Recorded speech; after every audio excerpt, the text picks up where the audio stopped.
Alright, I currently have number one set up so I can see the whole thing, or we can see the whole thing on the screen. So that's why it looks different from what you have. So, as far as working this up, or practicing the whole thing, play on with Guitar Pro like the whole time for right now. So this is set at 170 because that's your goal, is to be able to play this whole thing at 170, preferably with zero warm-up. So that's a long-term goal. If you can't do it by the end of the week, no big deal. But stuff like this, no warm-up, yes, absolutely. So when practicing this, turn off the count-in and the metronome. These things up here, turn them off, because the drums will count in for you. So I would not work this thing up in fives. It's going to take too long and way too much room for error to occur. So what you're going to do instead is use the percentage feature. Just set it at 50% speed, and once you can play this entire thing comfortably at the 50% speed, try it at 60%, and then 70, and so on. So just kind of keep working it up like that again and again. Yeah, just eventually 100% all the way through. So no faster than that, and we'll stay here because we know you can hear it well enough at 170, but just not all the time. So we want you to be playing at a speed you can have control, but it's still pushing yourself. So that being said, let's run through that. And as far as like the fingers and whatnot, like there should be a way you can hold your guitar, just going off of, experience here. There should be a way for you to hold your guitar in such a way that you can hold the same fingers down here and up here just fine. So if that means holding the guitar on your leg like this, getting better guitar posture, because if you're like, if you're like just sitting down here like this, kind of hunched over, like, yeah, this will result in a different feel versus up here. Because like now, if I'm sitting in this position, that makes sense. Like down here, gotta use these fingers. Up here, gotta use these fingers. But I am in a really, really bad guitar posture. This is a terrible posture to be in. You should be able to find something, or at least I'll say most people, because really they're like, unless you got some kind of special circumstance, you should be able to find a way to sit with your guitar so you can use the same set of fingers down here and here. So like here, like if I was again sitting like this, holding on my right leg, like yeah, I can't get my wrist straight like this because it'd be really weird. But that's because the guitar is in a bad place. Hold it up here, guitar's in a good place. Now I can get the wrist a lot more straight, and I can play the same set of fingers up here and down here, no problem. So I would experiment with your guitar posture first before trying to switch fingers in different places on the neck. Because my thing is like, when are you gonna switch?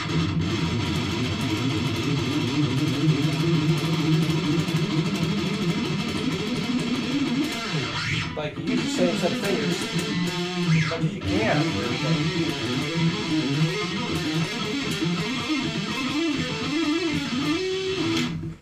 So this way you don't think about it so much. So look for a better guitar posture. Try that first. Look for a better guitar posture before changing fingers and all that stuff. So again, better guitar posture. I think that's the key. That's the key. So yeah, the only exception, like if you can't find a guitar posture that would allow you to have your hand the same fingers in both settings, then you would definitely be an exception to the rule.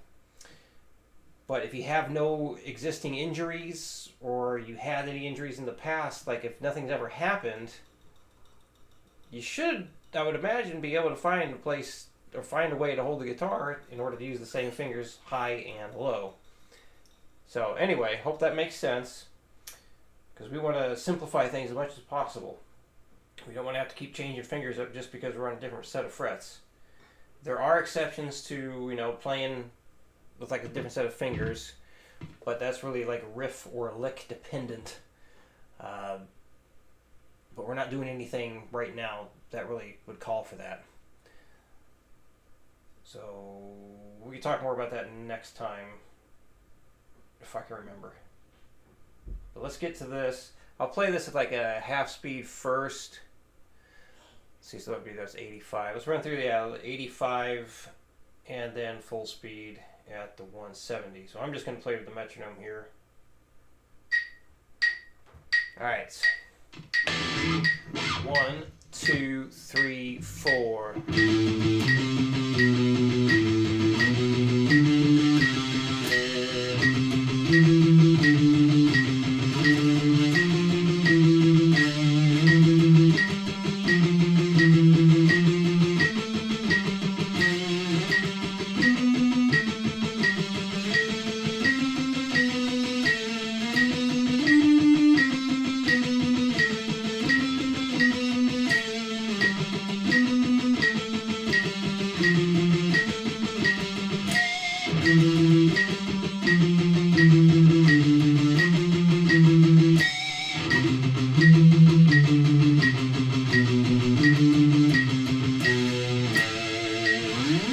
And the 170. 1, 2, 1, 2, 3, 4.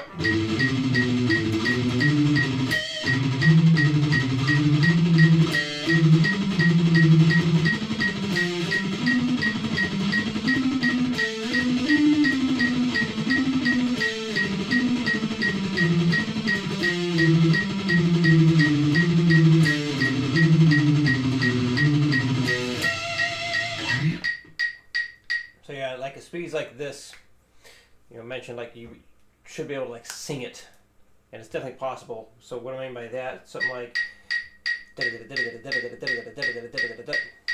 2 and a 3 and a 4 and a 1 and a 2 and a 3 and a 4 and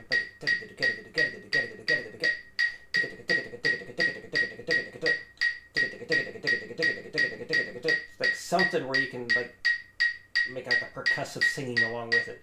You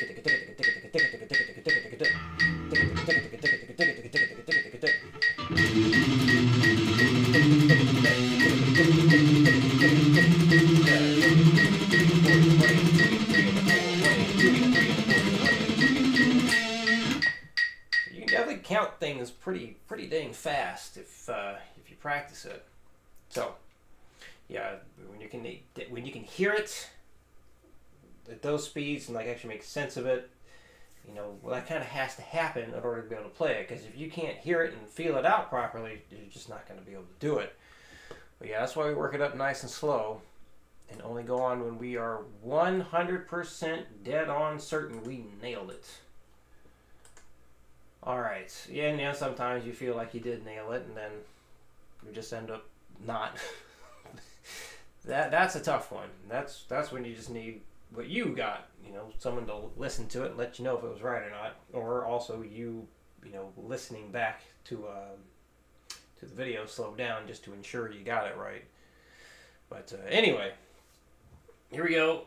Number 260. 1, 2, 3, 4.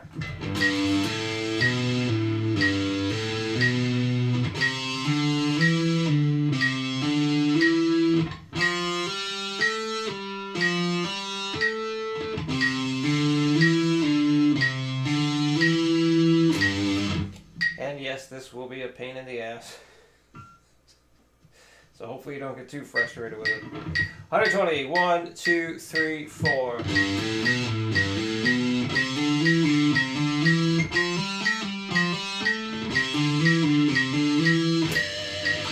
I'm having you do it down here to really make you think about how your fingers are positioned to get everything to look and sound its best. 180. 1, 2, 1, 2, 3, 4.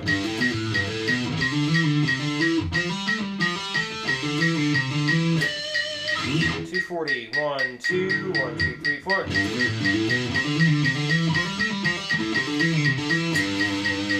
Repetition. 1, 2, 1, 2, 3, 4.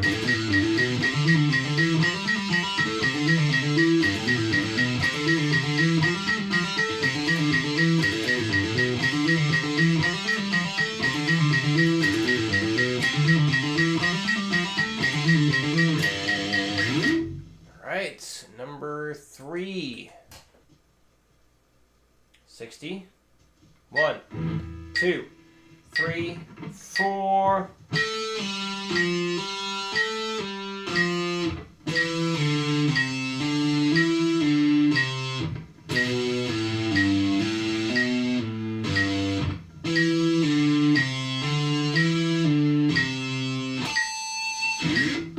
$120. 1, 2, 3, 4.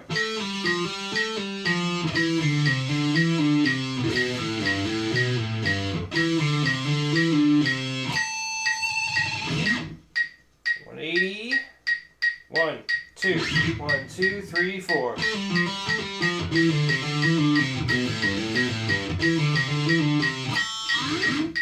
$240. 1, 2, 1, 2, 3, 4. Repetition. 1, 2, 1, 2, 3, 4.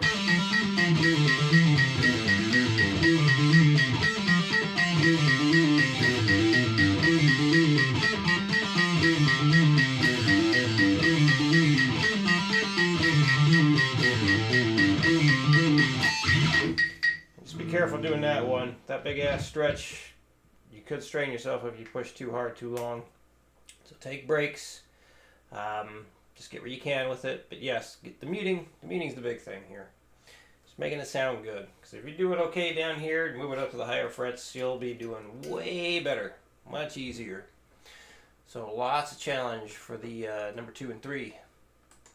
Alright, this guy, no metronome with it, unless you want, but no need. The idea is just move one finger at a time, going down from higher strings to the lower strings. It's a lot easier because you don't have to worry about muting you don't have to worry about muting unwanted things as much. I'm not saying that right. When you're going from the low to the high, you have to make sure your pinky doesn't mute out the note we're trying to hear. When you're going down the strings, you don't have to worry about that. Alright, anyway, so only move one finger at a time.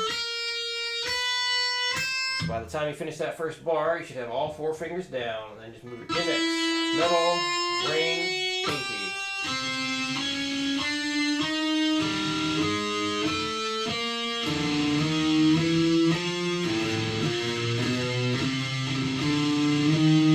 And here you got to make sure your hands are on your fingers are on the tips enough so you don't mute things out.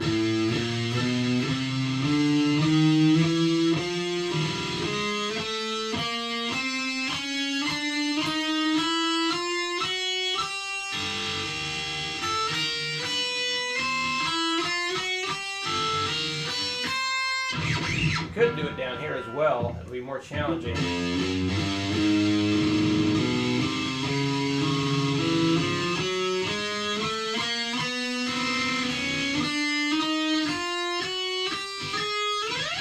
So, and if it's too much of a pain to mute things starting at the 5th fret, try it a little bit higher.